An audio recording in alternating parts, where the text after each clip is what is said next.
आपने केवल डेंगू की बात की है। जब वेक्टर बॉर्न डिजीज की हम बात करते हैं तो केवल डेंगू उसमें नहीं आता है। वर्मा जी, आप तो चिकित्सा शिक्षा के मंत्री रहे हैं ना, तो केवल डेंगू नहीं आता उसमें, मलेरिया भी है, चिकनगुनिया भी है, कालाजार भी है। इन सभी से संबंधित वेक्टर बॉर्न डिजीज हो या फिर वाटर बॉर्न, जल जनित हो या फिर विषाणु जनित कोई भी बीमारी हो, इनके उपचार के लिए सरकार के स्तर पर एक समन्वित प्रयास किया गया है। और उस समन्वित प्रयास को ही हम लोगों ने संचारी रोग नियंत्रण का एक विशेष अभियान, वर्ष में 3 बार चलता है ये कार्यक्रम, जिसमें पहले 15 दिन संचारी रोग के लिए अवेयरनेस के साथ साथ अंतर विभागीय समन्वय से स्वास्थ्य विभाग नोडल विभाग होने के नाते सभी अन्य विभागों के साथ समन्वय के माध्यम से इन कार्यक्रमों को नियंत्रित करता है।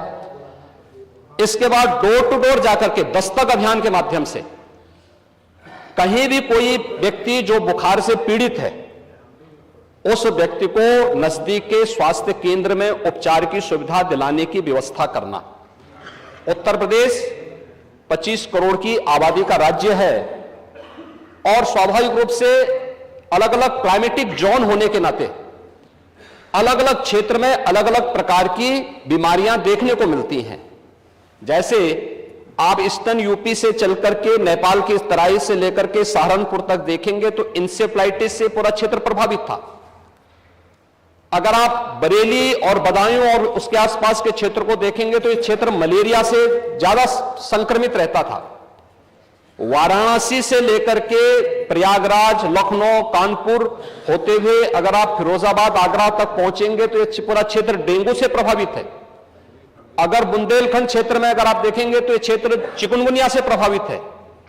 बिहार से सटे हुए जो हमारी सीमाएं हैं वहां पे हम देखेंगे तो कालाजार इन क्षेत्रों में ज्यादा प्रभावी रूप में देखने को मिलता था। और सरकार के द्वारा जो समन्वित प्रयास किया गया है, आपने केवल डेंगू की चर्चा की, बीमारी डेंगू पूरी तरह नियंत्रण में है।